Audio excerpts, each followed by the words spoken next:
Muy pero muy buenas tardes, excelente tarde de julio, fresca, empezó el invierno y con ganas. Bienvenidas a esta mesa de redacción de Radio FM Otras Voces en este programa de Argentina Hoy y nos acompañan como siempre Fabiana Yunes, bienvenida, buenas tardes. Muy buenas tardes Rodolfo, en este nuevo día, nuevo horario para nuestro programa, miércoles 19 a 21 horas. ¿Cómo estás Rodolfo? Buenas tardes. Excelente, muy bien. Y también le damos la bienvenida a nuestra nueva coequiper, columnista en lo gremial, político, educación. Bienvenida Cristina Razo, ¿cómo estamos? Muy bien, muchísimas gracias, les agradezco Rodolfo, buenas tardes, siempre un gusto estar acá con ustedes y a toda la audiencia de Argentina Hoy. Es excelente, bueno, estamos un día más tarde o un día más temprano, un día más temprano que otros, pero bueno. Vamos al hecho de que el día de ayer se conmemoró el Día de la Independencia, sí. Este 9 de julio, y bueno, hay algunos hechos que vamos a ir destacando en este 9 de julio. El otro es el tema de que Milei estuvo en Tucumán, estuvo un ratito y se fue, Beto Velo no pudo estar, lamentablemente, bueno, entonces todos notaron esa ausencia. Y bueno, aquí el Pacto de Mayo que se venía esgrimiendo, que muchos medios hoy categorizaron como que no fue tal. Entonces, obviamente vamos a ir agregando algo de información en este sentido, pero bien, acá tenemos esta mesa de redacción en Argentina Hoy. Vamos a hablar sobre los derechos de las trabajadoras, los trabajadores y los trabajadores también de la economía popular, quienes nos acompañan siempre y obviamente hoy están más vulnerables que antes. Pero vamos a ir desarrollando todos estos temas a lo largo del programa y bueno, le vamos a dar lugar un poquito para que nos den un pantallazo a las damas presentes, para que hablen sobre cada sector y obviamente después le vamos a dejar la columna a la compañera Cristina Razo. No, por favor, le cedemos a Cristina. No, yo solamente de esto que estás diciendo, Rodolfo, que en el día de ayer, a pesar del el trágico acuerdo a puertas cerradas y que hay tanto para decir de esto que hizo Javier Milei en el día de ayer, yo me quedo con la homilía que se dio en el Día de la Independencia, donde Monseñor dijo claramente el desarrollo de un país comienza con la inversión en educación, con la educación básica, obligatoria para todos y todas. Y creo que ahí es algo que me gustaría hoy desarrollar en la columna, el hecho de la educación como base del desarrollo y como un indicador para todas y todos cuando hablamos de cómo nos damos cuenta si un gobierno viene a hacer bien o viene a hacer mal, no con el discurso. Las palabras se las lleva el viento, obras son amores. Y hay que ver los hechos. Y en los hechos hay que ver qué gobierno invirtió en educación, correcto, qué gobierno defendió la educación gratuita para la gente, pagada y sostenida por todos nuestros impuestos, la seguridad social y el Estado en el que aportamos todos y todas, más las clases trabajadoras, con el IVA, que es algo que pagamos en todos lados y que pagamos los pobres, los pagamos porque todo nuestro salario se va en comprar comida y bienes que aportan al IVA. Entonces el 21% de todo nuestro salario se va. En cambio el de los más ricos quizás le dedican un 20% de su ingreso a todo lo que es comida y lo demás a cosas que no pagan IVA, que son productos que no son de consumo cotidiano. Por lo tanto, ellos de su sueldo, de sus ingresos, capaz que ponen el 5% o el 4%. Nosotros ponemos el 21% de todo nuestro salario, que son los 400.000 pesos, el 21%. Entonces, nosotros estamos pagando la educación, la salud y la seguridad de todos los argentinos y las argentinas. Eso tiene que ser gratis para el pueblo. Eso me gustaría hablarlo sobre la educación como base del desarrollo social, que creo que es lo que este señor no comprende y lo que nuestro pueblo tiene que tener bien claro de qué significa esto. Además, Cristina, porque creo que, a ver, corregime si no lo considerás de la misma manera, el tema de la educación lo que vos estás invirtiendo hoy no es tangible ya, en este momento, porque vos tenés a los educandos que están tomando esa currícula nueva, que lo vas a venir a ver realmente el resultado de acá a unos años.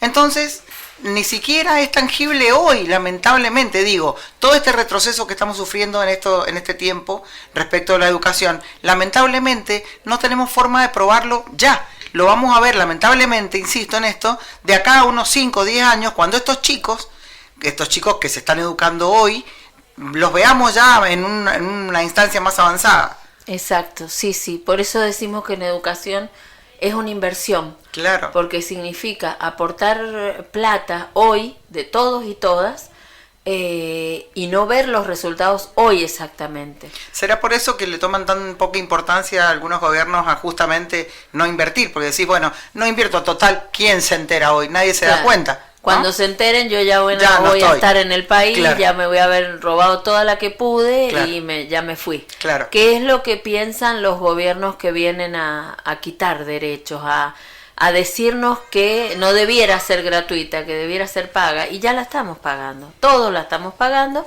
y queremos que sea gratuita para la gente, porque para eso estamos aportando todos a la seguridad social. Igual que la salud. Quien nos diga que la salud es gratuita, acá no es gratuita. Nosotros aportamos en nuestros impuestos primero. Después aportamos los que somos con salario formal, aportamos a la obra social. Después aportamos con los impuestos, que van también y después aportamos con los coseguros. Es una salud carísima porque la pagamos 4 veces. 4 veces. Y eso quieren hacer adentro de las escuelas. Que aparte de pagarle los impuestos, paguemos a la cooperadora, paguemos el taller, paguemos como si ya le hemos pagado y está bien pagada. Ahora esa plata tiene que llegar. Claro, porque esa plata se está quedando en el camino para otras cosas. Lo mismo que para seguridad. Todo eso tiene que ser los trabajadores y las trabajadoras mejor cuidados y cuidadas. Salud, seguridad, educación. Los pilares fundamentales de un país. Exacto. Me parece que en el medio hay que dejar claro lo siguiente.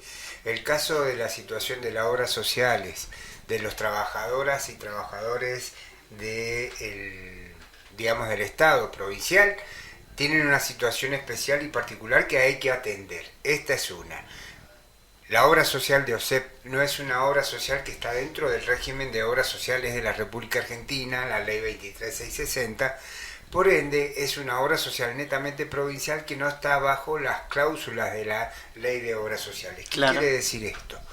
Ellos, digamos, y esto no lo digo con desmero, esta es una realidad, las trabajadoras y los trabajadores que hacen su aporte pertinente a la obra social de OSEP, no tiene de esos aportes el 10% que corresponde al Fondo Nacional de Redistribución, que este es el que atiende las altas complejidades y crónicas, ¿no es cierto?, de todos sus trabajadores.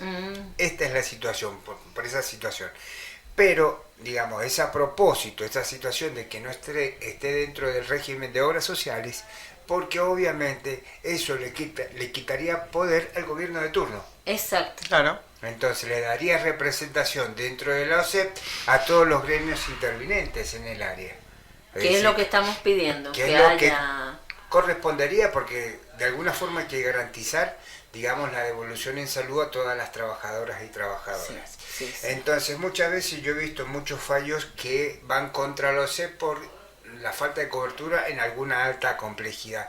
Y muchas veces se pierde porque obviamente no tienen la caracterización de estar dentro del régimen de obras sociales de la Nación.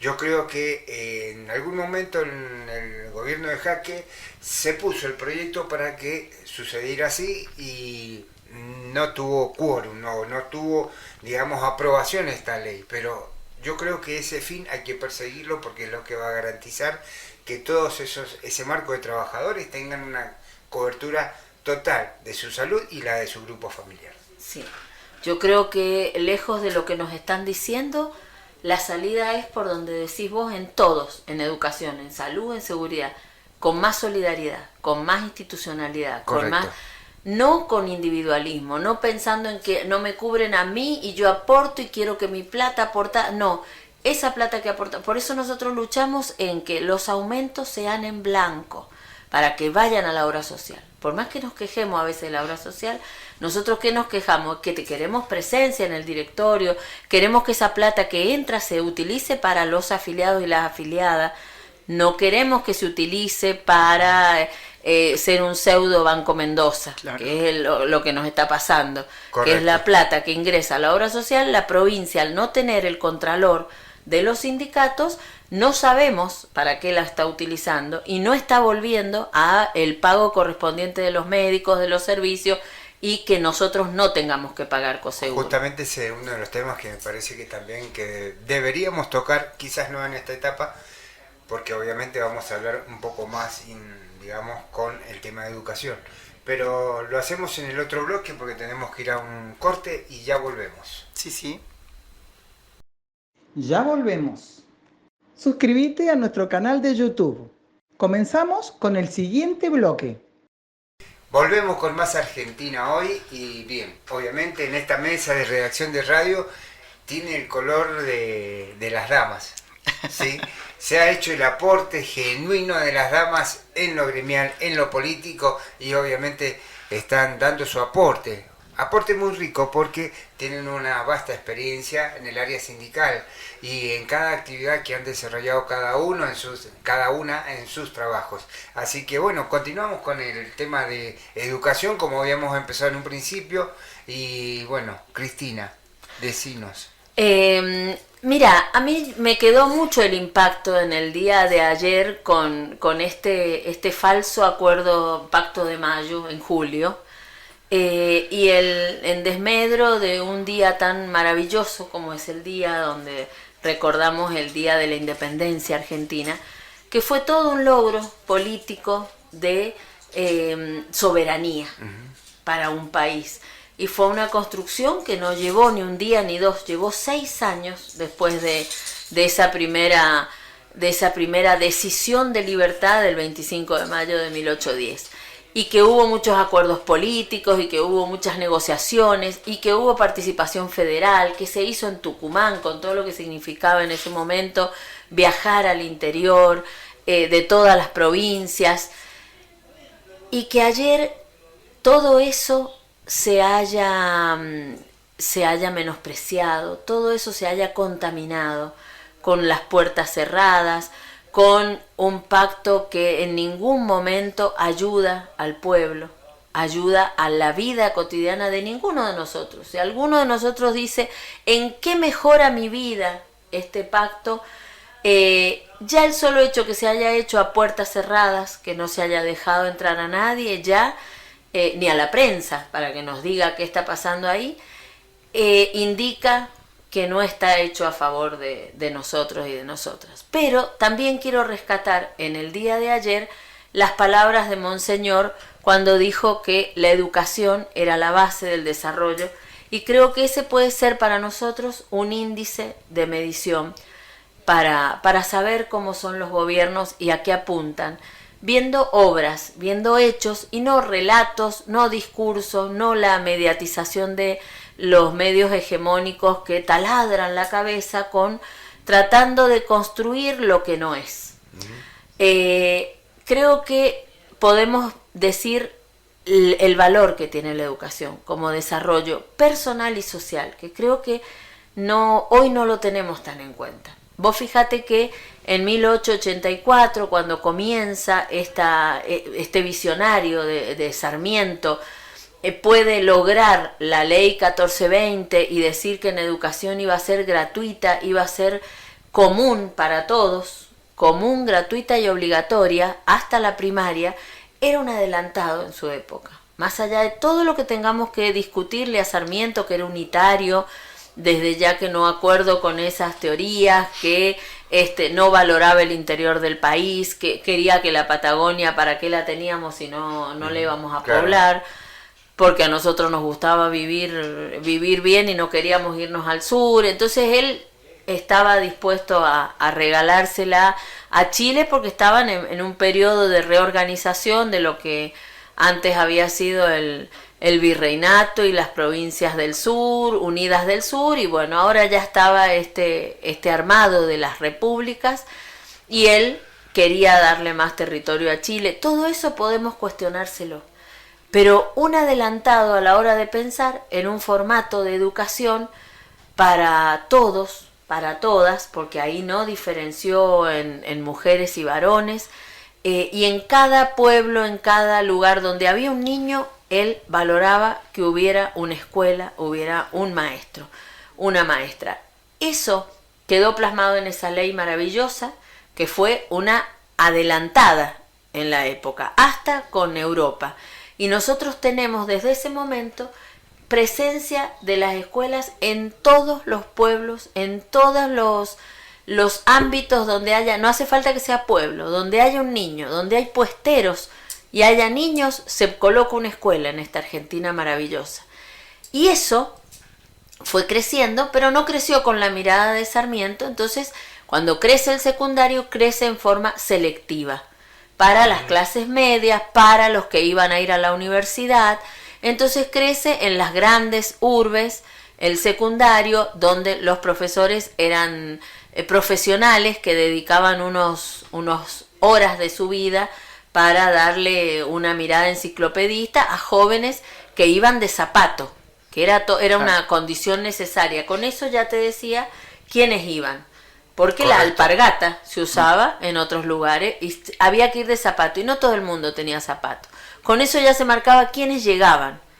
Y nosotros hemos logrado que en el 2006 tengamos una ley nacional de educación superadora magníficamente de esa ley 1420, porque anteriormente habíamos tenido leyes que no superaban, que al contrario, desmembraban la educación, la Ley Federal de Educación de 1993, pero en el 2006 logramos tener por primera vez desde 1884 una ley superadora, pero con el mismo espíritu, que es la Ley Nacional de Educación, que establece la obligatoriedad hasta los 18 años.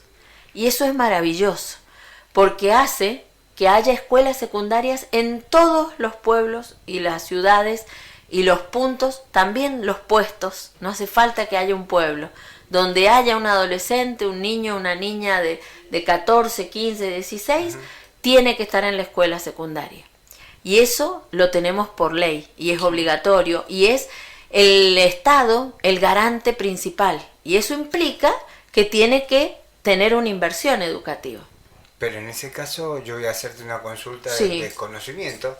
¿El gobierno actual de la provincia está incumpliendo con esta ley? Totalmente. El gobierno actual no solo está incumpliendo porque no le llega la plata, vos sabés que le deja de venir plata del incentivo nacional y de conectividad y no nos lo paga. Ahora le llegó toda la plata y decide ponerla en otro fondo, que va a hacernos los sábados, la propuesta de trabajar los sábados y pagarnos con esa plata.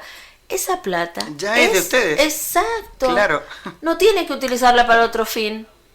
El fin es clarito. El gobierno nacional lo envía para que pague incentivo y conectividad. No tiene que agregar horas, no tiene que poner condiciones, no tenemos que hacer nada más que lo que ya estamos haciendo. Pero como se maneja con total impunidad y como tiene el acuerdo tácito de sindicatos que han elegido el silencio y no se definen por enfrentar la impunidad con la que se maneja Cornejo y Tadeo Salazar García, lo hacen porque pueden, desde esta mirada dominadora de hacer lo que pueden hacer. Entonces, las leyes hoy parecen no importar, las leyes, y han convencido a mucha parte del pueblo a que la educación es lo mismo tenerla o no tenerla. Que la secundaria no impacta. La secundaria, igual que la primaria y todas las modalidades, porque tenemos educación especial, que tiene que ser toda de calidad, porque esta ley, que te digo, la nacional, que marca el desarrollo de un país, no solo dice que hay que entrar a una escuela, primaria, secundaria, especial, adultos, sino que hay que entrar, transitar aprendiendo y terminar exitosamente. Y exitosamente, claro. Éxito significa para la educación que te sirva para la vida, claro. Que te sirva para la toma de decisiones. Eso es éxito. No que te sirva para ganar plata. Porque entonces desde esa lógica del éxito del marketing, entonces uno tiene que dedicarse a jugar al fútbol. Sí, ¿no? Claro, al ¿qué tenis. te va a dedicar a estudiar? Sí. No. Entonces, no es el éxito como el impacto económico, es el éxito como el logro de la liberación, la emancipación, salir de la descolonización, salir de esa colonización mental que Sarmiento quería desde el 1884. Porque él planteaba que nosotros éramos los bárbaros, desde una mirada que hay que contextualizar, equivocada a mi parecer, pero bien pertinente para la época. Él planteaba que la escuela te servía para llegar a los ámbitos de cultura que nos sacaran de la barbarie. Uh-huh. Y hoy nosotros planteamos que la escuela, si bien Sarmiento la puso con un objetivo y se invirtió con otro objetivo, la escuela la pusieron en muchos casos al servicio de la reproducción de un sistema de orden social donde hubiera clases sociales y el que iba a cortar el pasto siguiera cortando el pasto, el hijo del cortador de pasto siguiera siendo cortador de pasto, el hijo del médico llegara médico, el hijo de los empresarios o líderes o del campo llegaran a líderes, a gobernadores o a intendentes y que se quedara todo como venía, la reproducción de un orden social. Y también los pueblos dijeron, bueno, dame educación, ponele que sea para lo que vos querés. Nos dimos cuenta que con la educación y con el aprendizaje nosotros podíamos dar vuelta a eso. Podíamos dar vuelta la mejora de la calidad de vida, el desarrollo económico de los pueblos, el desarrollo económico y social de la vida en los puestos, tenía mucho que ver con la educación. Hoy sabemos que esa educación secundaria ha hecho que los embarazos adolescentes disminuyan, que la iniciación en la vida sexual de muchísimas mujeres sea a los 18 y no a los 13, porque la finalización de una educación primaria también implica la posibilidad de que uno pueda, sí o sí tiene que estar en la educación secundaria, un atraso en la vida sexual o un atraso en la maternidad. Claro. La vida sexual deciden cuándo tenerla, pero no los hijos. Entonces, hoy los hijos también son una opción. Qué porque rico que es el tema. Sí. Y te digo esto porque te vamos a invitar a que te quedes otro bloque, porque ya nos entusiasmaste con el tema de la educación y esta otra parte que es la parte reproductiva. Sí. Que es tan importante para todos.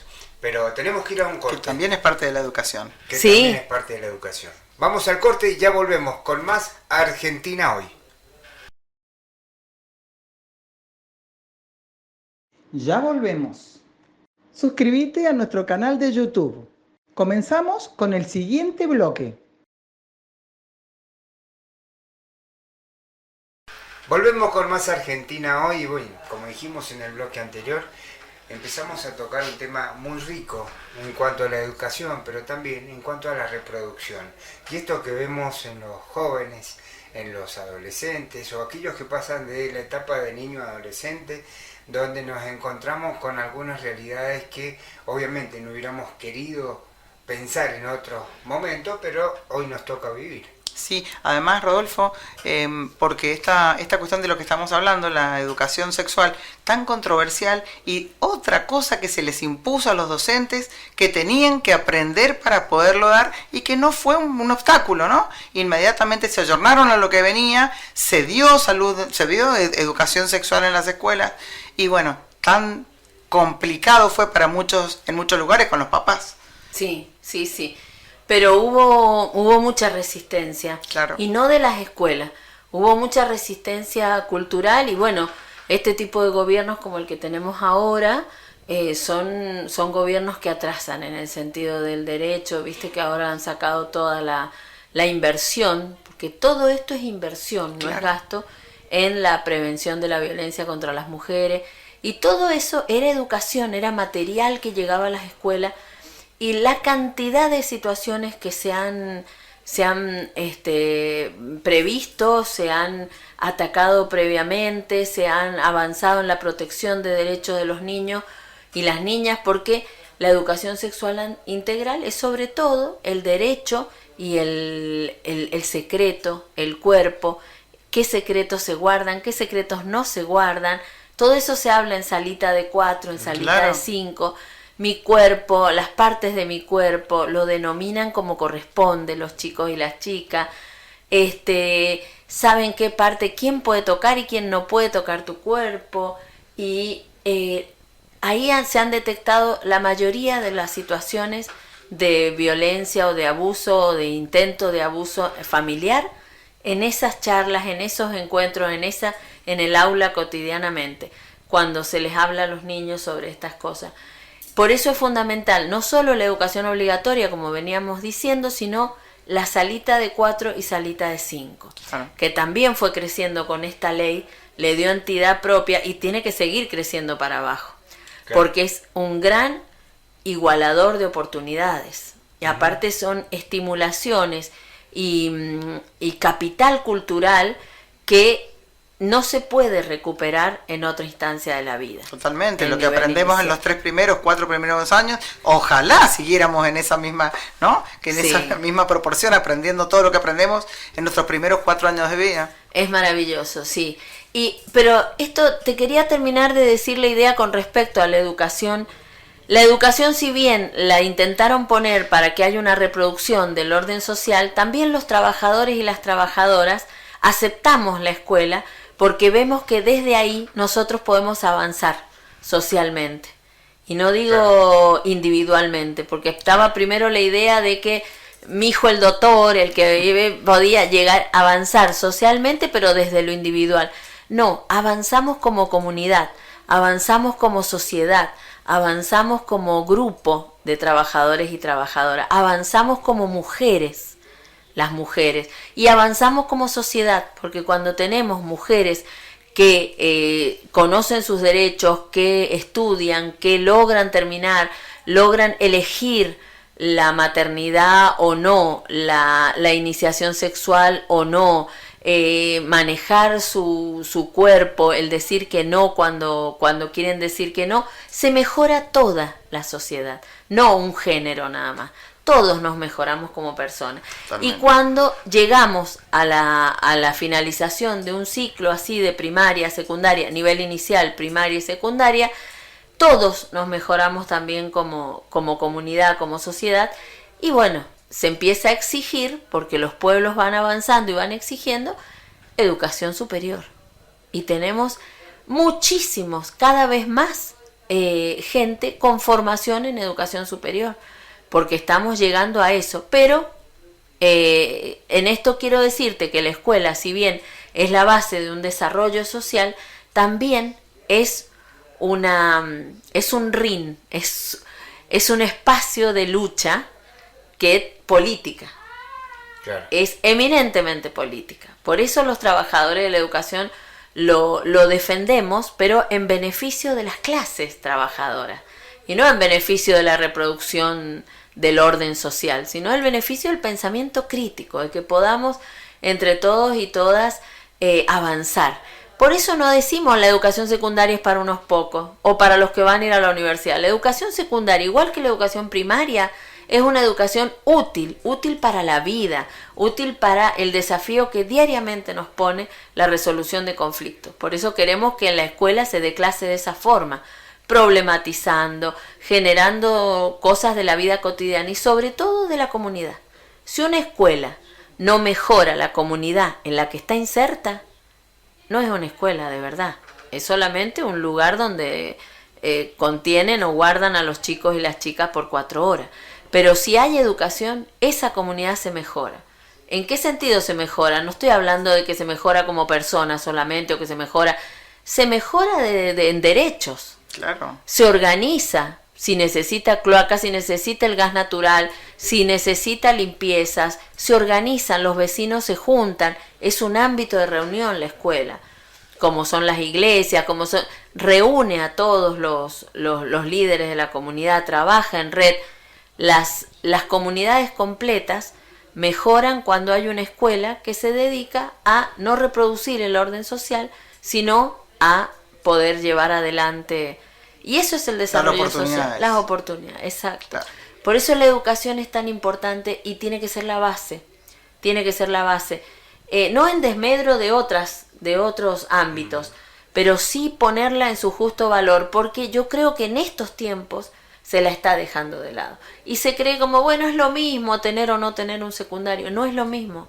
No es lo mismo y te lo van a decir las mujeres que están hoy en el secundario. Te lo van a decir los varones que se encuentran que en cualquier trabajo les quieren pagar miseria, los quieren explotar.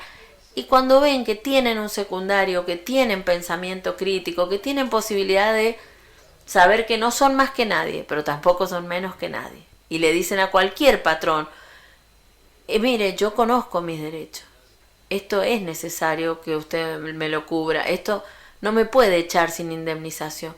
Están queriendo hacer esas cosas, dejar a la gente, mira, hay 30 detrás tuyo, menospreciarnos en este sentido. Y nuestros jóvenes y nuestras jóvenes están bien preparadas desde que tienen secundario, pero estoy hablando de 2006, Claro.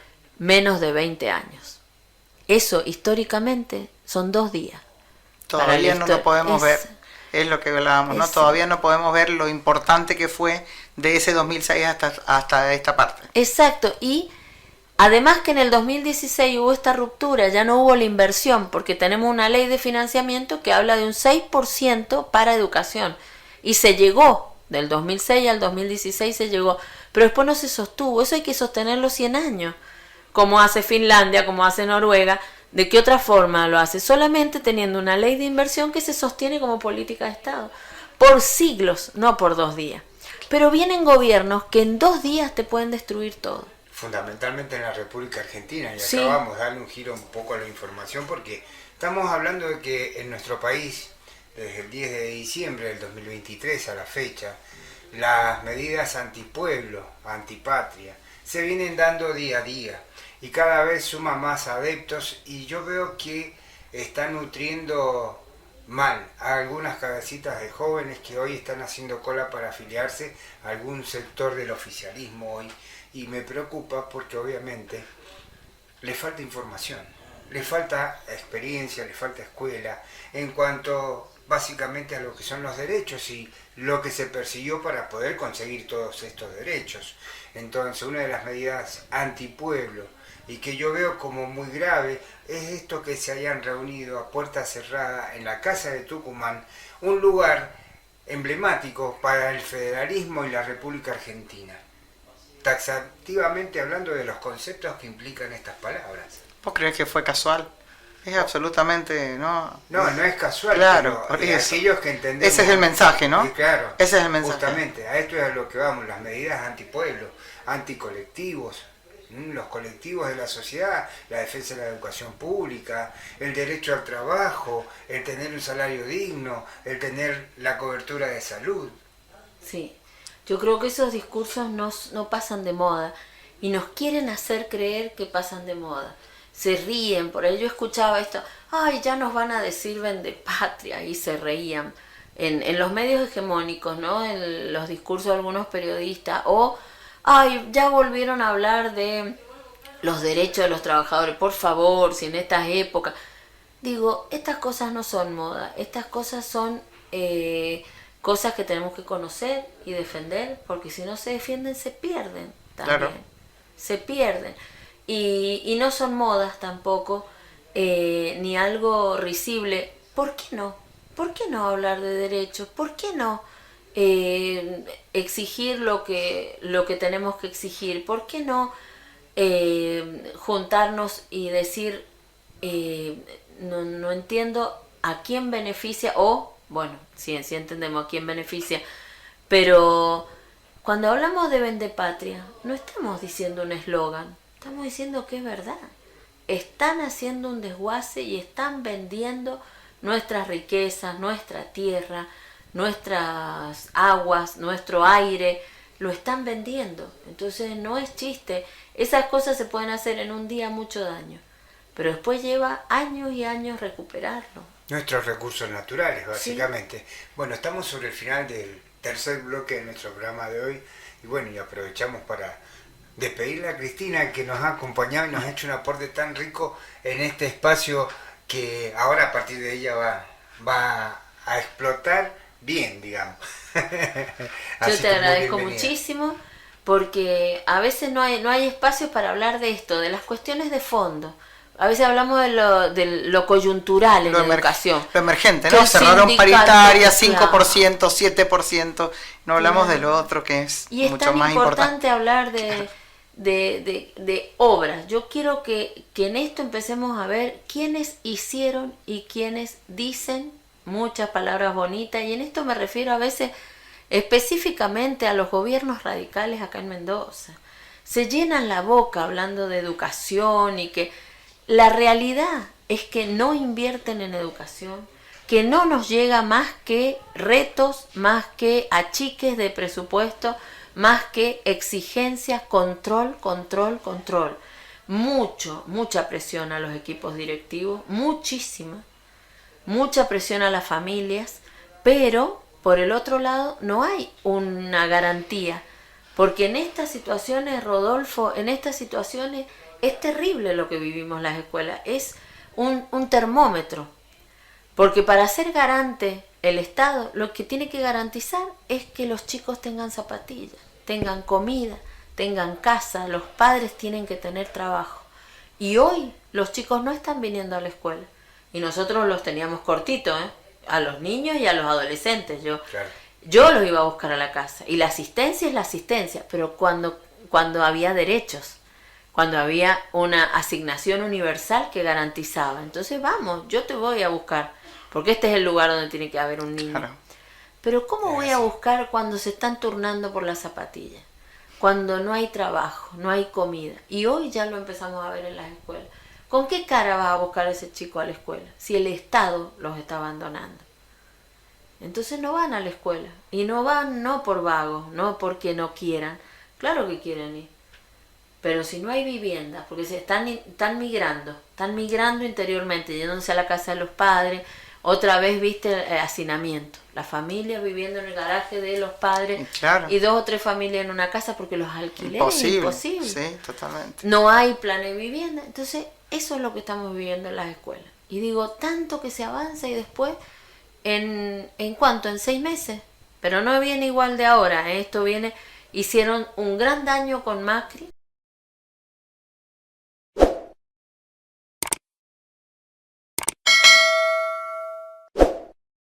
Tampoco Se tuvimos retrocedió. este nivel de retraso.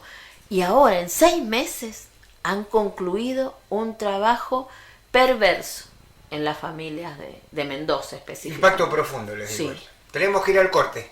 ¿Nos vamos? Ya volvemos.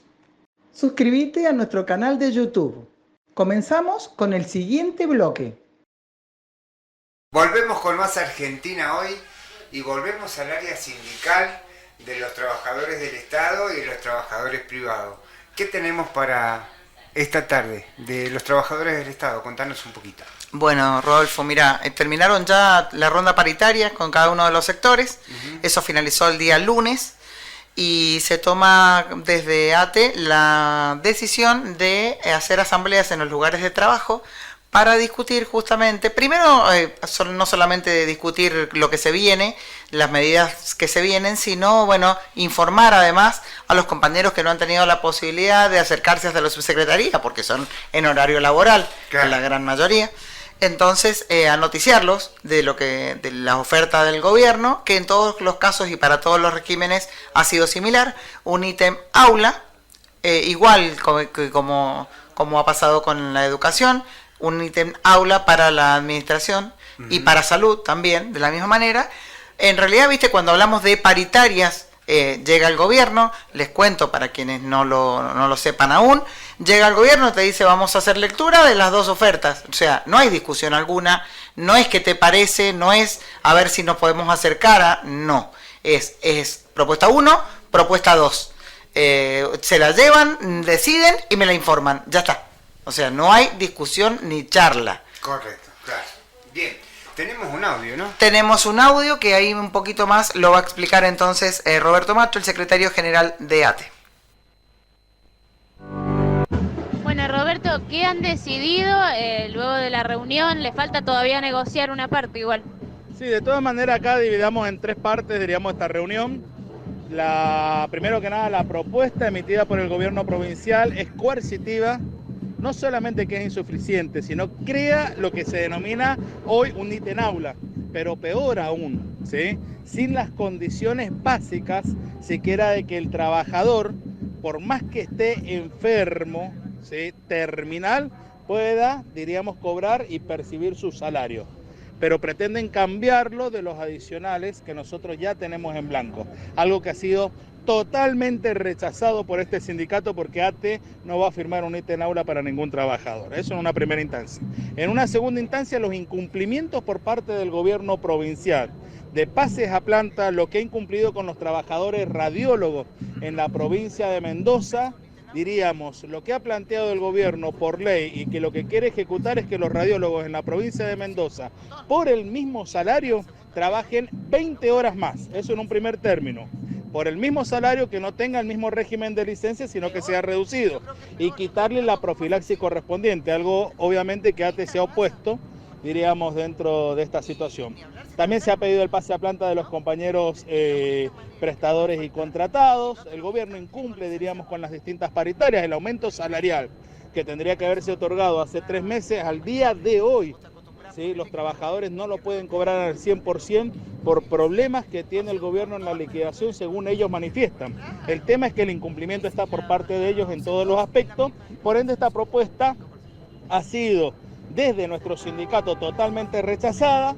Sí va a ser discutido en la Asamblea de Trabajadores el día 10, 11 y 12 cuáles son las medidas a seguir por todos los trabajadores frente a esta situación, y traeremos acá el día 18 una respuesta de esas asambleas. Roberto, lo primero que decía, ¿pero que se ha cambiado la ley laboral para hacer así o se avanza en silencio? No, se ha cambiado unilateralmente por parte del gobierno, ¿sí?, la ley laboral, una ley laboral que lleva consigo, conquistas históricas de los trabajadores, con regímenes de licencias, con mayores dedicaciones, con regímenes de licencia para todos aquellos que estaban las mujeres que estaban embarazadas, para las personas con discapacidad, para los que tenían violencia de género, para todos los que tienen enfermedades terminales. Todo lo que vendrían a hacer para todos que estaban frente a radios ionizantes. Ustedes recuerden, yo les quiero decir una cuestión tendenciosa, discúlpenme, pero lo voy a plantear acá. Tuve que poner sobre la mesa paritaria, el ministro de Salud fue quien impulsó esta reforma laboral. ¿Estamos hasta ahí? Rodolfo Montero, ¿esto queda claro? Tuve que poner en la mesa hoy de la paritaria de salud sus 2 compañeros fallecidos de la FUEME por contraer enfermedades por estar frente a radio ionizante. ¿Sí? Es una vergüenza lo que estamos viviendo los trabajadores de la salud, y qué pena que estamos viviendo y retrocediendo en derechos laborales cuando tendríamos que haber adelantado, estar muchos escalones más adelante en la dignificación de la persona, ¿sí? Ni eso lo tienen en cuenta. No solamente que se ha rechazado la propuesta, el gobierno ha incumplido. Bien, estamos casi frente a un conflicto. Eso lo van a decidir los compañeros el 10, el 11 y el 12 en las próximas asambleas, pero bueno, este es lo que se viene. Y ustedes ¿Es negociación, Roberto, o no? ¿O es una propuesta que no se puede mover lo que trae el gobierno? Más allá de la plata, a ver, si a vos te aumentan 20 horas de trabajo, ¿sí? Para que esto quede claro, te sacan las licencias, no te cumplen las paritarias anteriores, te modifican las condiciones laborales, te quieren dar como aumento salarial un ítem aula, ¿bien? Bueno, tenés mucho que pensar acá, ¿bien? El trabajador lo que te va a decir, te va a votar un plan de lucha. El plan de lucha se va a votar el 10, el 11 y el 12 en cada uno de los lugares de trabajo. ¿Puede llegar a pasar algo parecido a lo que pasó con judiciales, que estuvieron muchas semanas de paro? Mira, en el año 2022 hasta estuvo 85 días de huelga ininterrumpida. ¿Sí? Suspendido todos los servicios sanitarios y pudimos conquistar, ¿sí?, muchísimos derechos más allá de los aumentos salariales que nos correspondían. Los conflictos salariales, estamos preparados desde ATE a tener un conflicto salarial largo, arduo, y la verdad, ¿por qué estamos preparados? Porque la verdad es que los compañeros han tomado conciencia de que son personas dignas, trabajadores, que necesitan un salario digno para llegar a fin de mes. No lo queremos al conflicto, para que ustedes quieran entenderlo de esta manera, ¿no? Yo creo que nadie quiere estar en conflicto, pero esto depende mucho, ¿sí?, del gobierno provincial, primero de darle cumplimiento a los acuerdos paritarios que ya había tenido, ¿bien? Y de ahí en más, de poner los recursos necesarios que tiene el gobierno provincial, ¿sí?, para dárselo a los trabajadores. Y por el otro lado, Yo le voy diciendo al gobierno provincial que estoy viendo todas y cada una de las leyes que han salido en la legislatura. Bien, y acabo de encontrar una ley en donde hay una modificatoria de lo que vendrían a ser el salario de los funcionarios. Y la han aprobado entre gallos y medianoche aparentemente. Y la voy a estar denunciando la semana que viene, porque no puede ser que nosotros tengamos funcionarios que estén cobrando por arriba de los 3 millones de pesos, 3 millones y medio de pesos, y tengan a trabajadores en indigencias y trabajando en negros en este momento. ¿De cuánto sería ese aumento del que se ha enterado? No es que me he enterado, lo he leído, diríamos, publicado, diríamos, en la legislatura y ya como número de expedientes, ¿sí? Y la verdad que estamos hablando por arriba del 200%, ¿sí? No estamos hablando de un 5% como pretende el gobierno darle a los trabajadores, sino del 200%. Gracias. Ya volvemos. Suscríbete a nuestro canal de YouTube. Comenzamos con el siguiente bloque. Volvemos con más Argentina hoy y hablábamos hace unos minutos nada más en los bloques anteriores sobre lo que fue el Congreso de Tucumán en su momento y esto que fue ahora, ¿no? Que me parece también una falta de respeto en cuanto a lo que implicaba conceptualmente una cosa, que es la federalización de la República Argentina, la federalización de las ciudades integrantes del Río de la Plata, y lo que significó en este momento una reunión a puerta cerrada en la Casa de Tucumán. Realmente, ¿no? Pero como te decía en el bloque anterior, no es casual, yo creo que es un mensaje claro de lo que intenta este señor, este presidente que tenemos. Intenta bajar esa línea, ¿no? Decir, bueno, esto de ahora en más es así. Correcto, bien. Es a puertas cerradas, es con la gente que me sigue y el que no queda fuera. Está bien, yo entiendo que ese sector del oficialismo trabaje de esta forma, bueno, son sus modas. Con sus 18 gobernadores. Sus modos, ¿no es cierto? Pero yo creo que voy a citar a Jauretche en esto, ¿no? Bien, donde en aquella etapa del Forja ya se había dado una situación parecida y voy a leer una parte, digamos, pertinente de esa carta que le hace Jauretche, ¿no? Y quiero hallar bien la referencia, que es la carta que le hace Jauretche. Hay una Argentina subterránea, joven, vigorosa, caótica aún, pero que pronto se va a orientar. No se refería a estos sectores y ahora me voy a la parte pertinente que quería leer porque es más larga, ¿no?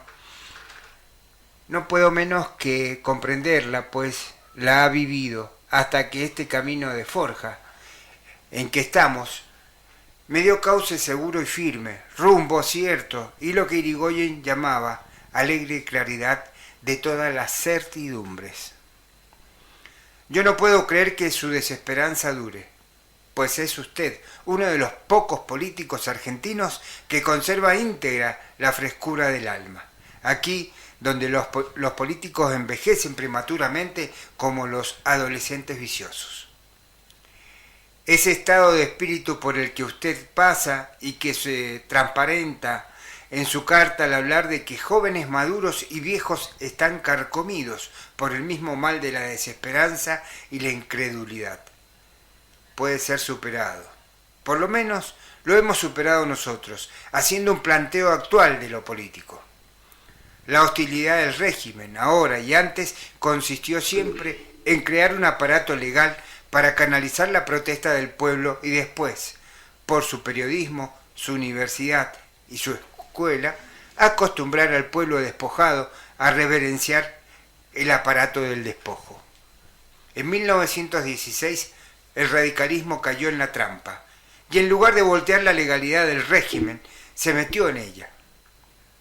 Bien decía Irigoyen que él no quería llegar así, pues debió llegar para derogarla y crear la nueva legalidad argentina, la de la causa, una democracia que voltease el aparato de las finanzas, del periodismo, de la universidad, de todo lo que se obedece a directivas que no son en interés del pueblo y permítanse el surgimiento de lo propio creador de la libertad. Mientras no comprendamos que hay una superestructura que rodea al Estado y lo somete a sus fines constituidos por la finanza, no comprendemos nada. El vigilante no está puesto para cuidar la libertad de los argentinos, sino para impedir que la libertad de los argentinos lastime los intereses de la finanza. Pues bien, tenemos que crear las instituciones de la causa en que la función del vigilante sea meter la finanza en vereda para que no lastimen la libertad del pueblo. De otra manera, las mejores intenciones se verán quebrantadas o serán dejadas de lado los bien intencionados. Hoy no hay, por ejemplo, libertad de prensa, sino libertad de empresa. Y no me refiero a las limitaciones del estado de sitio. Cuanto más grande es un periódico, más depende de los grupos financieros.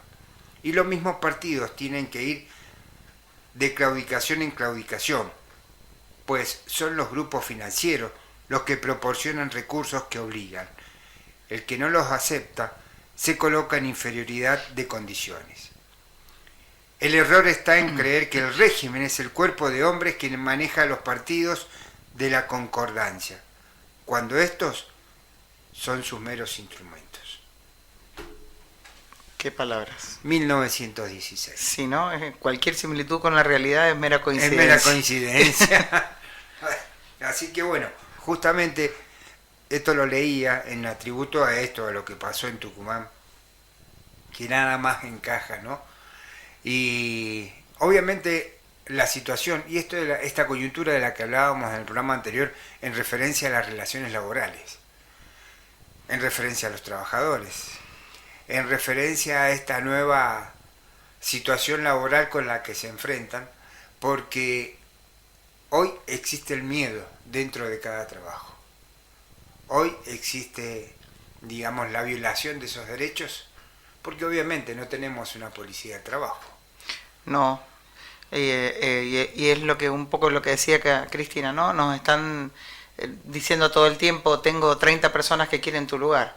Entonces, correcto, el miedo de perderlo, el miedo a perderlo, hace que no te sindicalices, que no te manifiestes en contra del avasallamiento que están intentando hacer a los trabajadores. Bien, en referencia a esto se hizo una jornada acá en la provincia de Mendoza, auspiciada por la CGT, organizada, llevada adelante, ahí en el sindicato de gráficos, y vamos a escuchar el audio que tenemos. Bien. ¿Tenemos el audio? Esa es la pregunta. ¿Tenemos audio? ¿Está ya preparado el audio de los gráficos? No. Bueno, lo preparamos para prontito. Lo preparamos. No pasa nada.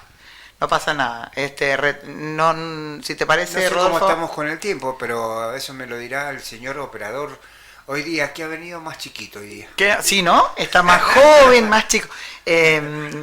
No, que no nos escuche el dire. Claro. Pues menos mal que estés entre nosotros esta charla, que no nos están escuchando. No. Bueno, escuchábamos ¿Ya está el audio, Charlie? Ah, muy bien, ya Charlie. Tenemos el audio entonces. Buenos días, estamos en la sede del Sindicato de Gráficos en la provincia de Mendoza, y en este momento con el secretario general de ATILRA en la provincia de Mendoza. Y estamos en esta jornada por el tema de acoso laboral. Y hoy, en la Argentina, en los trabajadores que están en relación de dependencia, un poco más se acentúa esta situación, y bueno, obviamente por eso estamos hablando con el secretario general para que nos cuente su participación en esta jornada y cómo es el aspecto en su sector que representa. ¿Cómo estás? Buen día, ¿cómo estamos? Buen día, Rodolfo, buen día a la audiencia. Bueno, participando en una jornada que convocaron los compañeros de SADOP y los compañeros del Sindicato de Artes Gráficas. Como bien decías, se va a tratar el tema violencia laboral, el tema acoso laboral, todo lo que es conocido como moving, ¿no? Entonces, una jornada que auspicia CGT también, han venido compañeros de distintos gremios nacionales para exponer, y bueno, en los momentos en que vivimos, donde los despidos, son casi una tarea diaria de las empresas, a veces cuando no pueden despedir o cuando se les complica el tema de pago de indemnizaciones, la situación empieza por este tipo de violencias, ¿no? Y entonces, bueno, lamentablemente son cosas cotidianas en el día a día del mundo laboral de hoy.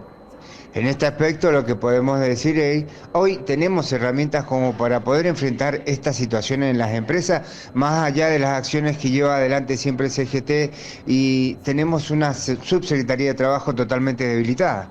Sí, lamentablemente está debilitada, siempre que vamos carece de medios para todo lo que es inspección, hay pocos inspectores, esto es algo que viene desde hace tiempo y siempre los gremios estamos intentando colaborar para que la tarea tarea de los inspectores se puede realizar. Digo, ponemos nuestra movilidad, los acercamos, digo, pagamos su comida o su desayuno para que puedan trabajar cómodos, pero nos tenemos que hacer cargo los gremios. Sí, la verdad que la presencia de la SUBSE de trabajo es bastante complicada y si no fuera por el sustento de los gremios sería muchísimo más difícil aún. Bueno, lo vamos a dejar que siga con la jornada y te agradecemos la atención de darnos tu palabra y bueno, lo que pasa en el sector de Atilra, ¿no? El sector del lechero en la provincia de Mendoza. Bueno, en el sector todavía no se han sufrido gran cantidad de despidos.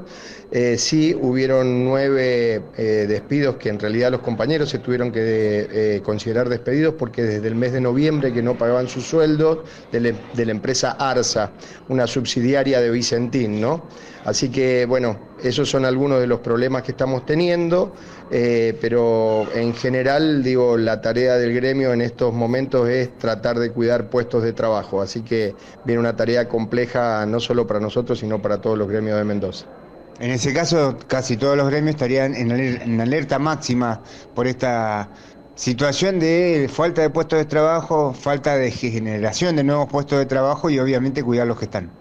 Sí, de hecho en el último plenario se planteó la posibilidad de mantenerse en estado de alerta y movilización, no solo por el tema de las pérdidas de puestos de trabajo, sino también por la violencia institucional que se ejerce contra la protesta, ¿no? Digo, se está criminalizando la protesta, entonces digo, ante estas situaciones de despidos injustificados, ante esta situación de despidos que no tienen lógica, solamente el achique total de todo lo que es estatal y también de lo que es privado, cuando los gremios se movilizan o manifiestan, hay represión. Entonces, ante esta situación de la cantidad de despidos y la criminalización de la protesta, el planteo es tal vez generar un estado de alerta y movilización permanente. Muchas gracias entonces, que tenga buena jornada. Gracias a vos, Rodolfo, a la radio y a la audiencia. Ya volvemos. Suscríbete a nuestro canal de YouTube.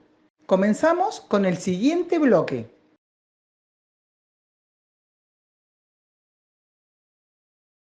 Bueno, acá estamos con más Argentina hoy y bueno, tenemos buenas noticias. ¿Buenas? ¿Me lo decís de verdad? Totalmente.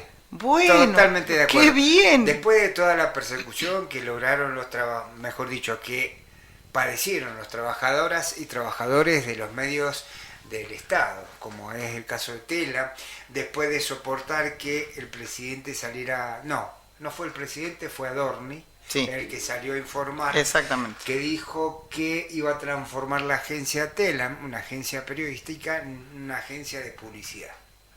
Obviamente algo como lo que están haciendo con la TV pública. Sí, no ha parecido, es cierto. Bien. Yo enseguida voy a hacer una referencia, pero es muy... enseguida se lo digo. Bueno, a ver. Vamos a la buena noticia. La buena noticia. Y bueno, en la mañana hay un programa que dice, tiene auspiciante y todo eso, vamos a dar la buena noticia del día. Están hablando de economía siempre, ¿no? Pero siempre salen en la buena noticia. Y esto es sobre los trabajadores de Telam. Volvemos a trabajar, levantamos los acampes, la lucha continúa. Este miércoles volveremos a nuestras tareas laborales. Para conseguir el derecho a trabajar tuvimos que sostener 128 días de acampes ininterrumpidos en los 12 edificios de la agencia de noticias y publicidad Telam, que el gobierno decidió apagar durante más de 4 meses. El 1 de marzo pasado, en medio de la apertura de sesiones legislativas, el presidente Javier Milei anunció por cadena nacional el cierre de Telam. 2 días después vallaron el ingreso a nuestros lugares de trabajo. Esa noche, delegados de la Comisión Interna y la conducción de Cipreva permanecieron en el interior del edificio de calle Bolívar. Al día siguiente, el 4 de marzo, iniciamos los acampes para resguardar el patrimonio público y visibilizar nuestra lucha para volver a trabajar. De la misma manera, pusimos en marcha el portal Somos Telam, con el que demostramos nuestro profesionalismo, que se convirtió en una ventana de los conflictos gremiales y sociales que no tenían lugar en la mayoría de los grandes medios. Durante todo este tiempo, la agencia estuvo silenciada. El 1 de julio el gobierno decretó la reconversión de Telam en APSAU, una sociedad anónima que se encargaría solamente de una de sus dos funciones principales, la publicitaria. A la vez, la agencia de noticias continuará dentro de RTA desde Cipreva. Seguiremos la lucha porque Telam vuelva a ser la única empresa, ya que el rol periodístico y publicitario forman parte de una misma unidad conceptual para garantizar la soberanía informativa y una comunicación federal y plural. En un país con medios cada vez más concentrados y centralizados en la ciudad de Buenos Aires, su función histórica no solo tiene vigencia, sino que se vuelve indispensable. La defensa de los medios públicos, del derecho a la información de toda la sociedad, seguirá siendo nuestra pelea más importante, para mostrar lo que los grandes medios censuran, la lucha de nuestro pueblo por la soberanía, contra el ajuste y por sus derechos en cada rincón del país.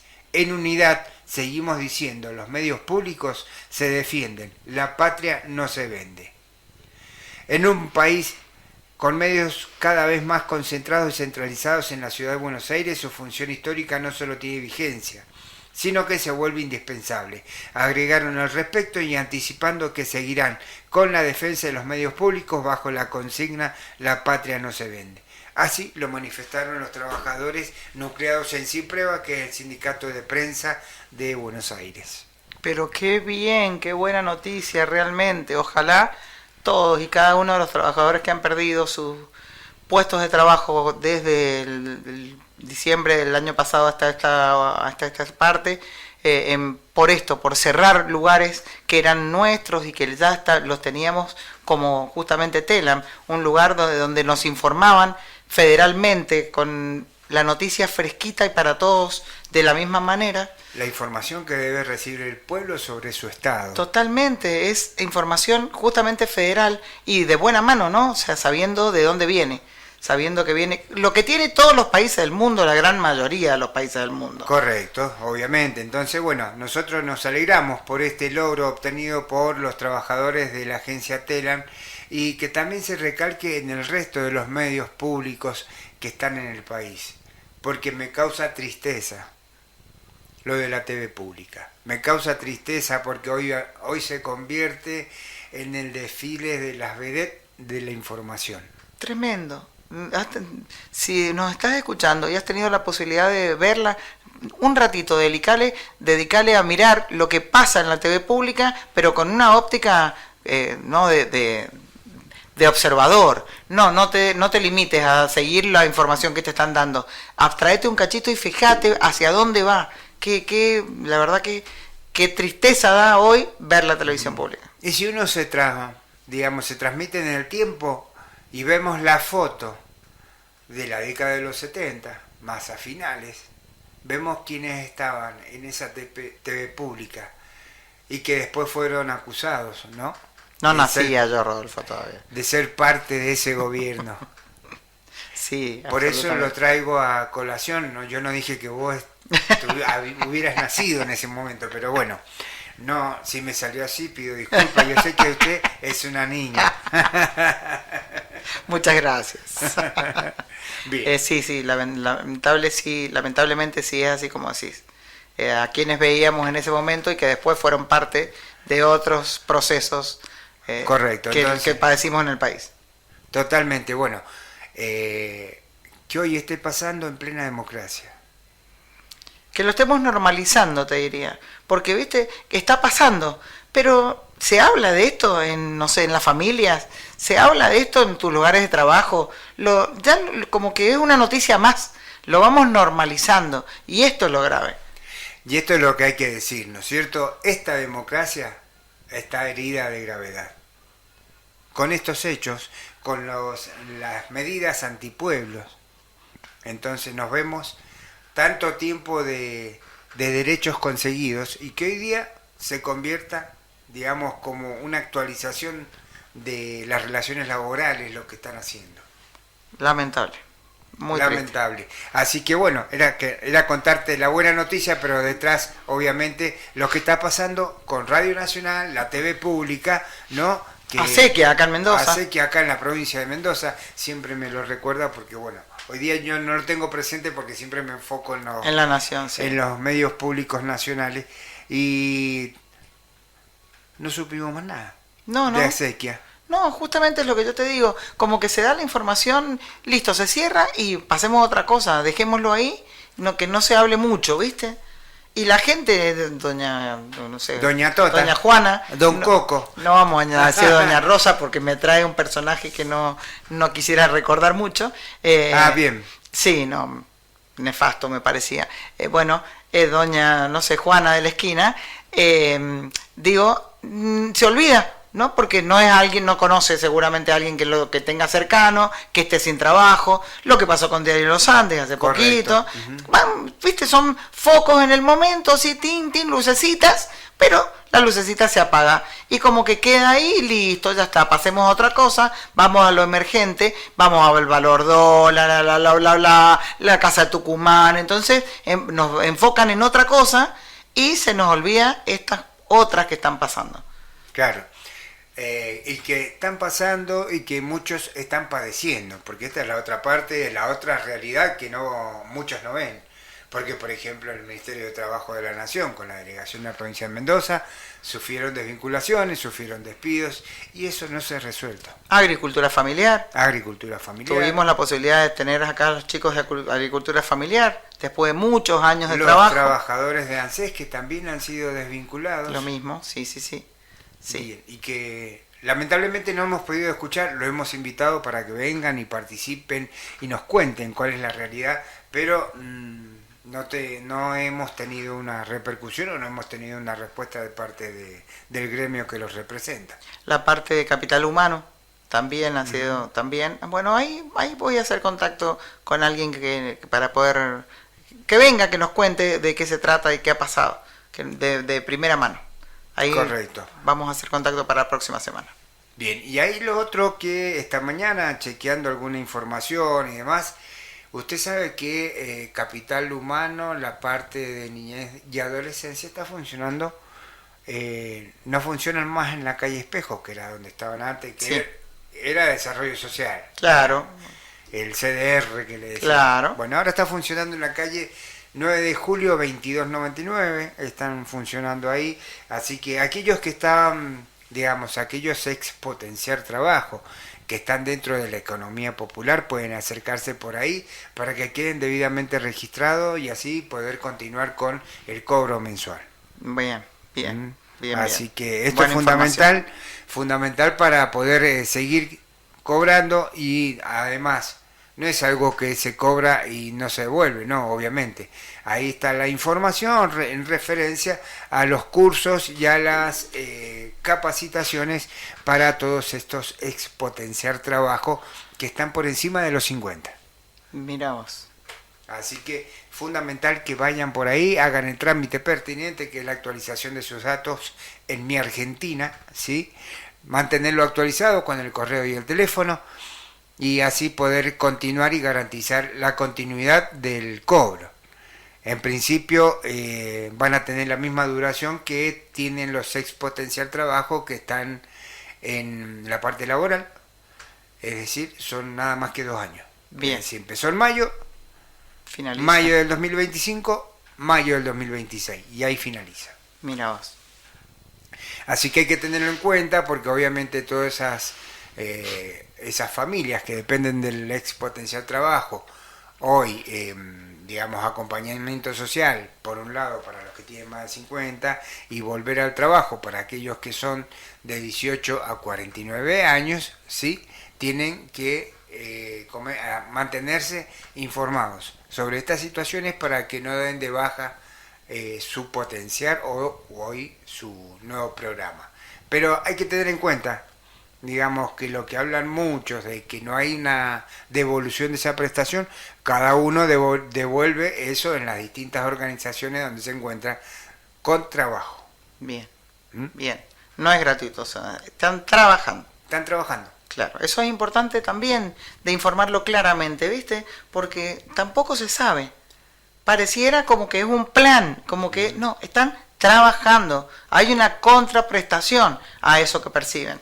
Bien, y lo que sí, le doy un tirón de oreja a las organizaciones sociales porque les hemos llamado para que participen, para que formen parte de esta mesa de redacción. No han podido venir, siempre han tenido alguna otra actividad, pero están los micrófonos abiertos para que formen parte, especialmente a quienes hoy están dentro de la UTEP.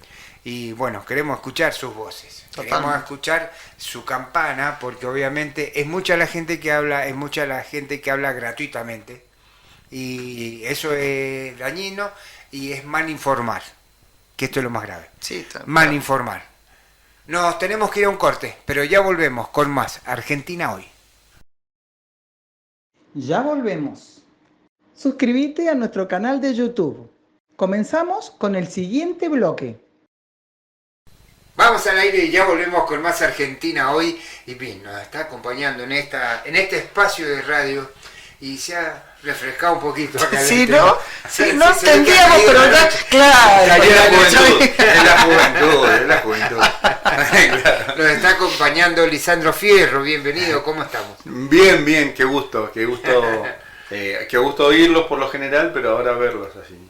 Así que, bueno, ahí anoticiándonos de todo, recién estábamos hablando de un tema interesante, de los nuevos paradigmas, y bueno, estaba interesante, pero digo, en esta hay realidades que son bastante más inmediatas, ¿no? Sí, correcto, es bastante más inmediata.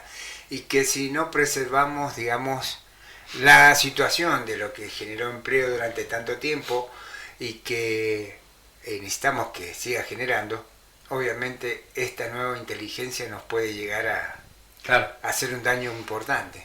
Justo hoy hablaba con alguien que estaba vinculado así a las computadoras y hablábamos más o menos de eso, que eso en algún grado es difícil ya de parar porque no hay ningún hecho tecnológico que se haya podido detener, salvo el de la bomba atómica. No, tampoco. Tampoco, claro. No hay un hecho tecnológico. Dios.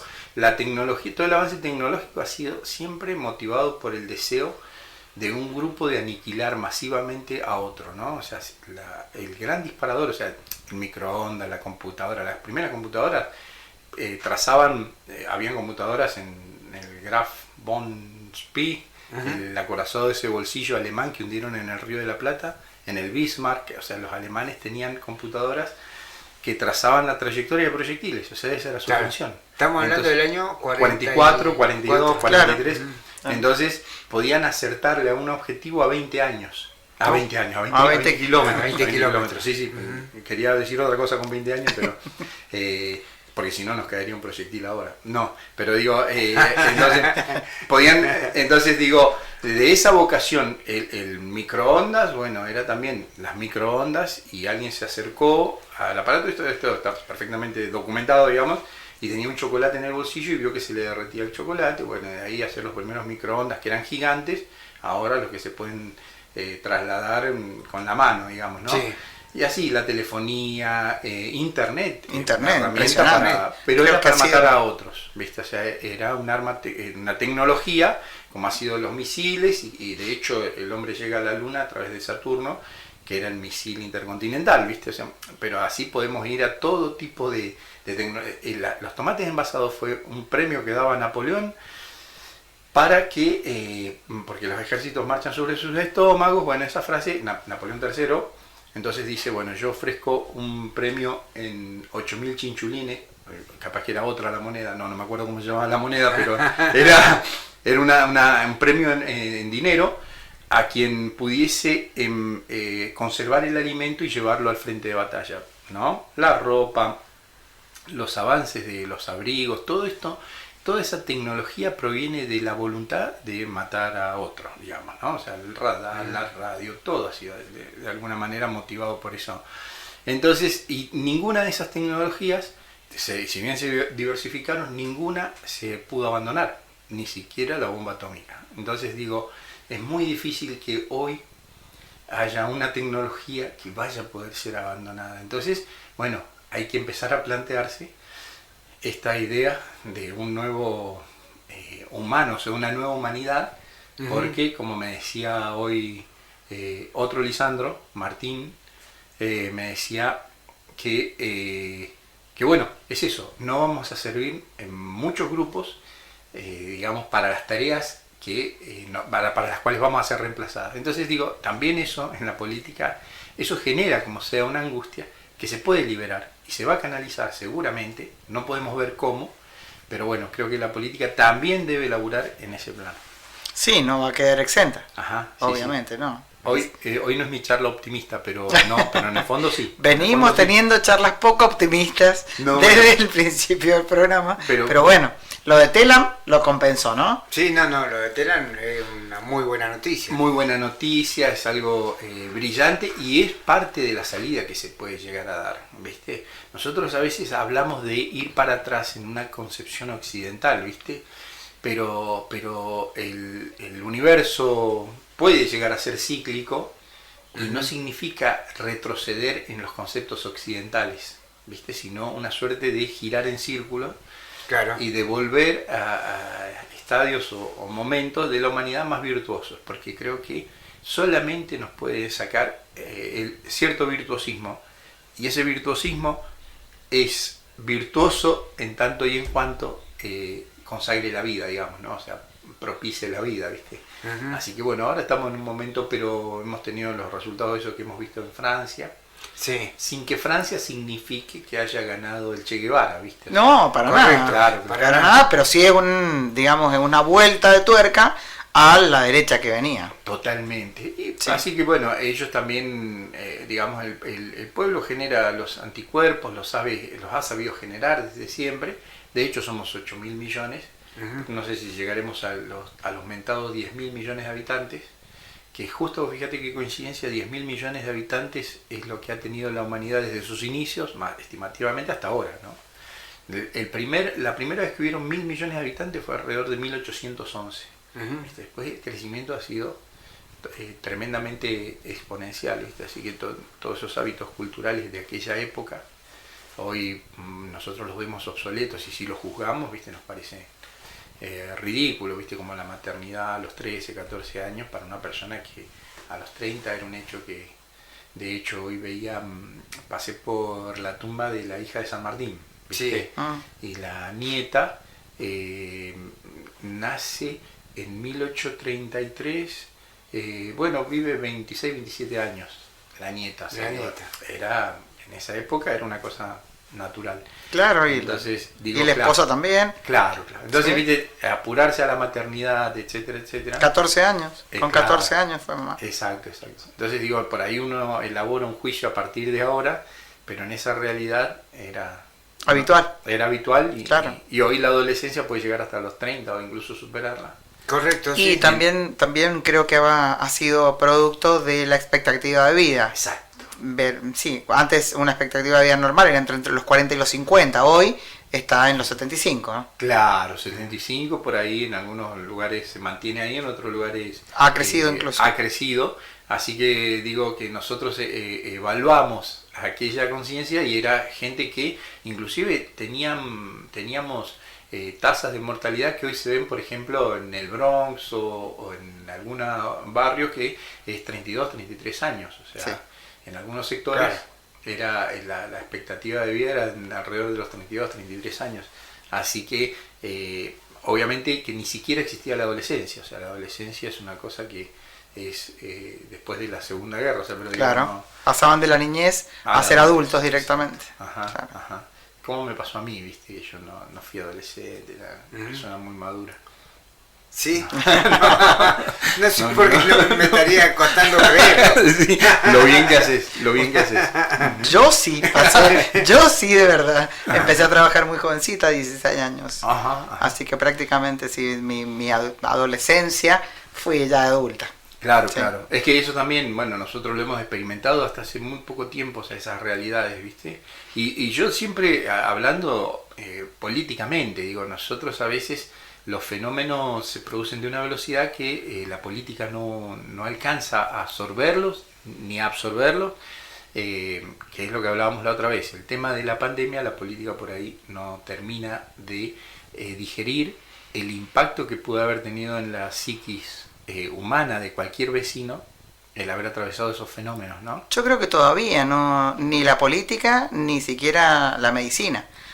no terminamos de saber hasta dónde nos ha afectado. Claro, ¿no? exacto. Entonces, somos producto de ello y no sabemos hasta dónde. Y la respuesta emocional que nosotros tenemos, probablemente, muy seguramente, viene de ese impacto que hemos recibido y que probablemente no hayamos, siempre hablando políticamente, Sí. no hablando ni médica ni en otro orden, ¿no? Sino políticamente pienso que eso hay que cuantificarlo, ¿viste? Y de ahí elaborar el tipo de respuesta. Milei de alguna manera absorbió esa situación emocional que, como dice Byung-Chul Han, esa situación emocional da respuestas en el orden de la inteligencia, así que seríamos poco inteligentes. Pero la que nosotros cuando éramos chicos, ¿viste? Que podíamos leer el libro e internalizar los conceptos. Sí, ¿no? Aprenderlos con la H en el medio. Sí, aprenderlos con la H en el medio, claro. Sí. Entonces, eso que hoy no hay tiempo para eso. Y hoy, justamente también hoy hablábamos del tema de las adicciones de, por ejemplo, ver a alguien, cosas espantosas, ¿viste? Alguien patinarse en el hielo, caer por las escaleras, ¿viste? Eso en algunos produce un estallido de endorfinas o lo que sea, que genera una adicción. Entonces, empieza en un rulo que permanentemente queremos emociones nuevas, lo que no nos permite calar profundamente. Bueno, pero también hay que dar una respuesta en ese orden también. Totalmente de acuerdo. Bueno, Sí, tenemos que ir a un corte, pero ya enseguida volvemos con más Argentina Hoy y con don Lisandro Fierro, tanto que nos está enseñando en este poquito espacio de tiempo.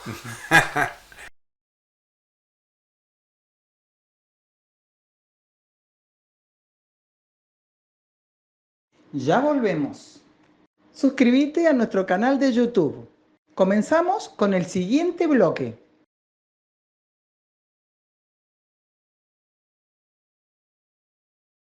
Regresamos con más Argentina Hoy y bien, estamos acá con Lisandro obviamente conversando un poco sobre, empezamos con el tema de la inteligencia artificial, ¿no?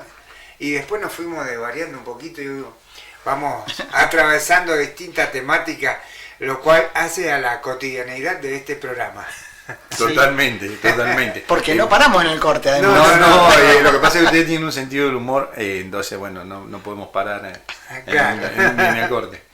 Así que, pero bueno, entonces lo que hablábamos al inicio de la inteligencia artificial y los medios, bueno, podemos sumar como una victoria lo de Telam y se está dando un fenómeno que ahora quiere largar un programa peronista, Milei quiere largar un programa peronista en el turismo.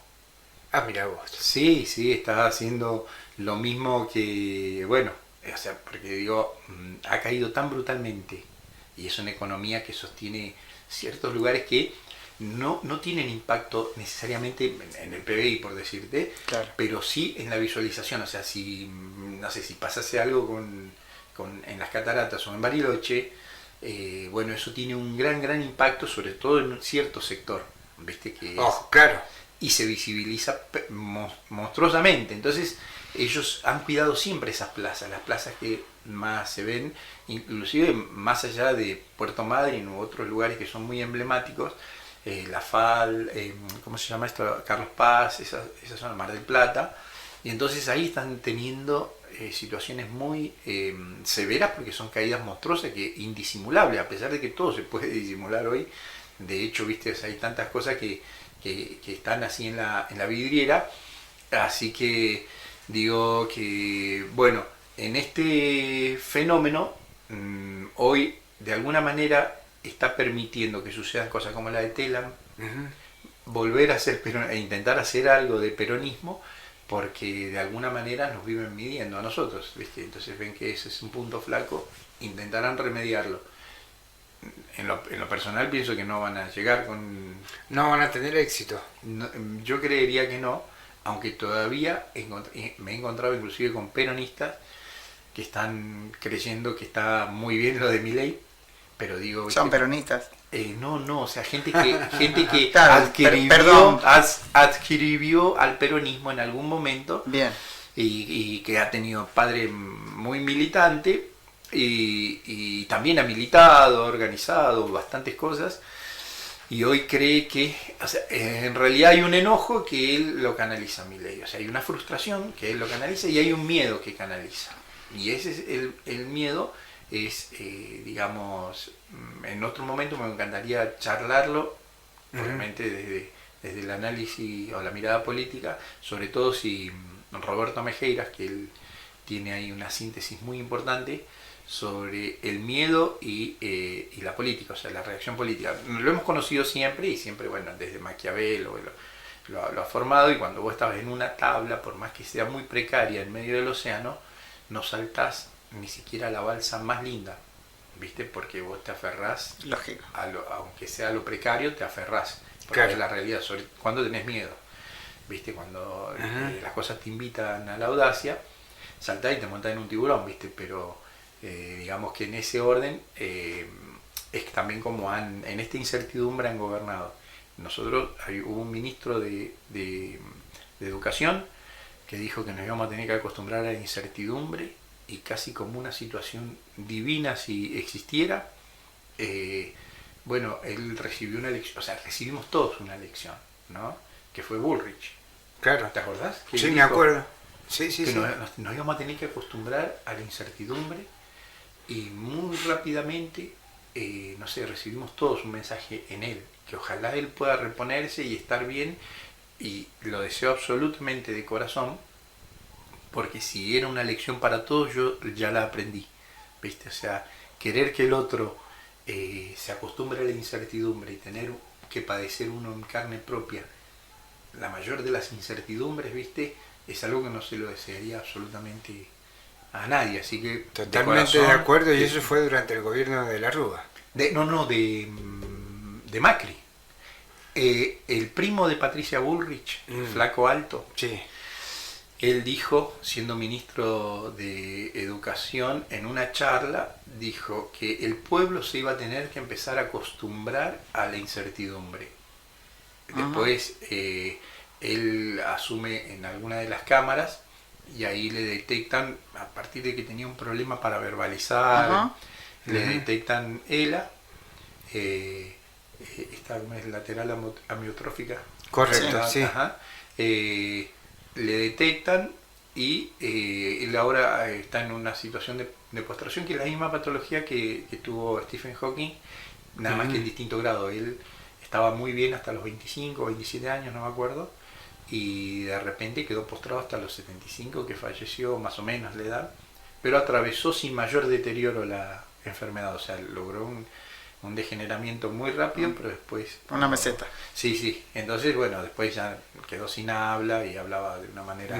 Bueno, pero digo, concretamente es eso, ¿viste? Esa incertidumbre a la que nosotros nos someten, bueno, genera que nos aferremos a lo malo, ¿viste? Aunque sea, ¿viste? No sé si llamarlo malo, que nos aferremos a lo poco que tenemos. A lo poco que tenemos. Que sí, puede ser malo, puede ser mejor, pero es aferrarte a esto que tenés con la esperanza de no caerte finalmente al océano. O con el miedo. A esa pequeña balsa trayendo... O con el miedo, ¿viste? A caerte en el océano. Entonces, bueno, yo pienso que estamos digitados de alguna manera muy importante, y con esto el tema del mensaje del Papa, de que no usen la inteligencia artificial para ordenar las muertes de alguien más, ¿viste? Claro. Llegaste tarde, güey, le dijeron. Claro. Llegaste tarde, sí, un poquito, sí. Porque ellos, me imagino, deben estar jugando un ajedrez de alguna manera, y todo porque por la brutal codicia, nada más, porque de otra manera, ¿qué amenaza le podríamos hacer nosotros, viste? Que vamos a comer más pastel del que nos corresponde. Digamos, ponele. No. Claro. Así que bueno, entonces estamos en ese orden, nunca olvidando que Estados Unidos dice perdimos China. Y el informe ese 200 de Henry Kissinger del año 73, él decía que nosotros nos íbamos a reproducir, íbamos a tener cierta cantidad de hijos que iban a tomar el agua que Estados Unidos considera que es de ellos, ¿viste? Porque ellos consideran estos territorios, o sea, toda América, de hecho, medio que consideran el mundo, claro, es su territorio, y ahora lo estarían por llevar a la práctica, digamos, ¿no? Claro, con el avance que han tenido acá en la República Argentina, es más que claro. Entonces, hoy estuve con la nueva cónsul, Roxana Álvarez de Bolivia, acá en Mendoza. Ha sido designada hace muy poco. Y hablábamos de eso, viste, que no podemos tener miramientos en la condena del intento de golpe de Estado en Bolivia. Totalmente. Como dijo Milei, un autogolpe, viste. Entonces no podemos tener miramientos en ese plano por lo siguiente, porque realmente estamos a merced de eso. Nosotros, toda América Latina, tenemos esa situación latente, y solamente con el esclarecimiento o la comprensión del pueblo, o sea, ellos necesitan a la opinión pública, la han necesitado siempre. De hecho, si uno analiza todos los procesos, o sea, digo, cuando fue el tema anterior a Filipinas, ahí en Cuba, que le dice, vos mándame la foto y yo te mando la guerra, en la bahía de Cuba, que el acorazado Maine ese que vuela por los aires, o por ejemplo el ataque de Pearl Harbor, viste, que Estados Unidos no quería entrar en la guerra, orquestan de alguna manera, infiltran a los japoneses, vienen, hacen el ataque de Pearl Harbor y Estados Unidos entra en la Segunda Guerra, ¿viste? En noviembre del 41. Y hay gente que ha llegado a pensar que inclusive lo de las Torres Gemelas de alguna manera permitió poder hacer la avanzada brutal que hicieron en Oriente Medio con Siria, con Gaddafi, y con Saddam Hussein, digamos, ¿no? Entonces, claro, o sea, capaz que no en ese orden, porque fue primero Saddam Hussein, Bashir al-Assad en Siria, que todavía han destruido esa parte del mundo. Entonces siempre se necesita la opinión pública. Entonces nuestros medios alternativos precisamente están para esclarecer eso, llevar a un estado de conciencia, cosa que no puedan cooptar, digamos, el estado de conciencia de nosotros, la masa, ¿viste? Entonces, digo, esa pelea me parece que nunca se terminó de comprender del todo, ¿viste? Así que, bueno, ese problema es la batalla que venimos manteniendo desde la ley de medios, ¿no? Desde esa época donde eran muchas las mentes que no comprendía la existencia de la ley de medios y cuál era el objetivo. Intentada desde Alfonsín. No nos olvidemos que el primero que intenta una ley de medios fue allá en el 85. Claro, para modificar al famoso CONFE. Exactamente. Claro, y vos fíjate que nosotros, de tener grandes pensamientos sociales, ¿no? De hablar bien de nuestras empresas, etcétera, pasamos a odiar a los sindicatos, bueno, todo eso en el mismo momento en que se privatizan los canales de televisión. O sea, digo, hay que ver... Causa o consecuencia. Me parece que la causa en realidad estaba manejando el discurso, que Estados Unidos lo logra muy eficazmente, por ejemplo, que alguna vez lo hablamos, demonizando los sindicatos, vinculándolos a la mafia. Correcto. ¿No? Con películas como Hoffa, bueno, distintas tareas donde los sindicalistas son italianos mafiosos, digamos, o italoamericanos mafiosos. Entonces con eso lograron la mayor desafectación y los menores ingresos para el sindicalismo. ¿Y qué terminó produciendo en poquito tiempo, una década y algo más? La menor participación de los trabajadores del Producto Bruto. Es brutal la mínima parte, o sea, lo que lograron quitar. Pero además el tema de la representación, porque el problema que se plantea en Estados Unidos con el tema de la representación, no tienen representación si no está afiliado al sindicato. Claro. Entonces, tan sin defensa aquel trabajador que no está afiliado al sindicato. Que acá tiene una contraparte, que es esta: vos perdés el trabajo y ese día quedaste sin defensa. Vos perdés el trabajo y ese día quedaste sin defensa. Entonces eso, como se va dando, porque la tecnificación del agro terminó provocando los clubes de trueque, que hablaremos en la próxima. Entonces la tecnificación del agro, entonces eso generó los movimientos sociales y generó mecanismos de autodefensa que hoy son, ponele Grabois, o han sido en su momento, porque aparece un nuevo sujeto social que es ese empleo informal, que es una masa que seguramente va a incrementarse. Entonces llegó a tener tal tamaño que en la mesa que se sentaban los gobernantes y la CGT lograron sentarse los movimientos sociales hace bastante ya, y hoy son una parte que debe participar. Y el mayor daño que le hacen los movimientos sociales al poder económico no está en el paro, porque no tienen capacidad de hacer paro, sino en la movilización. Entonces, ¿qué es lo que prohíben? Porque ¿qué les hace daño? El paro también, pero ¿qué es lo que le hace daño? Es la movilización, porque siempre los mensajes se dan en el orden de lo artístico, si se quiere, y las movilizaciones son hechos culturales y artísticos. Bueno, nosotros sabemos cómo nos ponemos con un redoblante, ¿no? Correcto. Entonces, bueno, ya redondeamos ahí hasta la próxima vez. Acá el rol de lo que iniciamos, cuando empezamos hablando de justamente los trabajadores de la economía popular. Tal cual, visibilizar, ¿no? Eso que vos decís. Totalmente. Nos tenemos que ir, llegamos al final de nuestro programa de hoy, sí, Argentina Hoy, pero nos vemos nuevamente el próximo miércoles, por acá, por FM Otras Voces, a partir de las 19 horas. Muchas gracias, buenas noches. Muchas Adiós. gracias, Lisandro, como siempre, Gracias un placer. a ustedes. Muchas gracias.